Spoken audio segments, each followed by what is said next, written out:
Hi, I'm Nikki at Sacksetters Interiors, and I am here to give you a quick tip this holiday season to decorate your lanterns at home.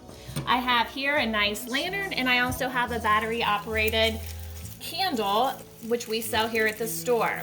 And what I've done is taking 4 stems, a magnolia pick, a little curly Q, and then a pine, and another pine pick with the different balls and pine cones. And what I did is I've stemmed these together, and I just bent my stems, and then I'm gonna put it on my lantern, like so.